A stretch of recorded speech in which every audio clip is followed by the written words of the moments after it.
bell. It's all over. What amazing scenes here at the Adelaide Oval.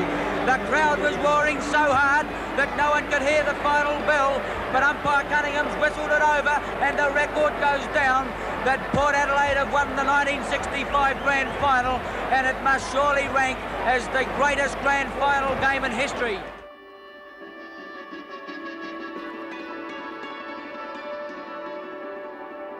Coming down from the country in 1968, 10 of those players from the 65 side, let alone the 62, 63 through there, were still playing.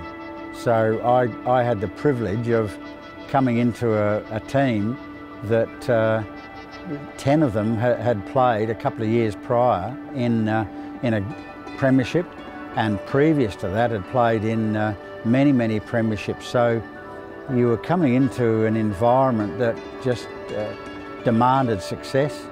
So that legacy was just almost a gift for us to come into that environment. But then to meet Foss and have him, and we thought, shit, what's going on here? We're not going to be able to carry out his instructions and knock walls down and knock people down and put your head where you wouldn't put sort of a lime burner's boot.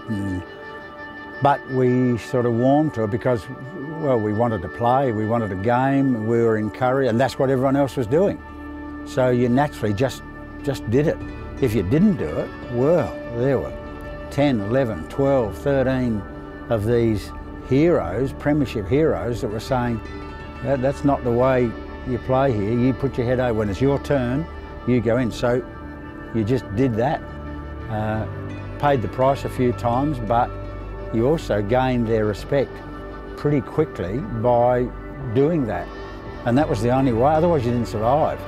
You just find something extra, and I think Port Adelaide had that bit of extra when it was really called on, and that was in tight games and in finals.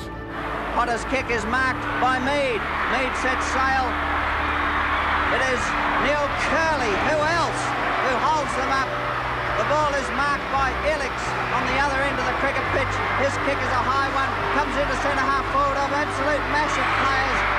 As Mead breaks clear, is tackled by Schmidt, comes down, and a free kick has been given 3 seconds to Port Adelaide with 3 seconds to go. Well, they're either going to win it by 5 points or it's going out of bounds.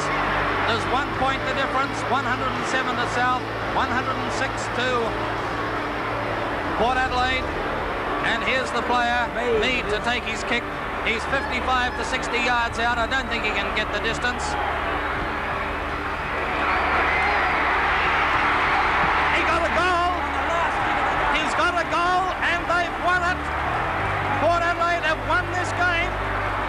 I could just see Jeff Motley on that half-back line or in the centre just marshalling the troops and demanding your absolute best effort, because that's what he gave on the ground and that's what he certainly gave off the ground. Philpy was a real character, still is around the club, and the centre line of Airy, Cale, Nyland, Blinky Nyland was a character. Of course, John Cale, one of the greatest players to play for the club, and once again epitomised what Port Adelaide was about. Just play, all the players. You could have a little story about them, but it was always come back to the team and the success of the team. And then it doesn't matter whether you're Trevor Obbs in the back pocket or Peter Obbs in the forward pocket or Kevin Salmon or Keith Spencer or any of those players, then you played as a team and you won as a team and you won as a club. As it turned out, Port Adelaide won 19 of the 22 games they played this year, and there you can see Foster Williams being cheered off, and they are to be fully congratulated on a magnificent win. Congratulations on making this grand final one of the most memorable games of football that I will ever see.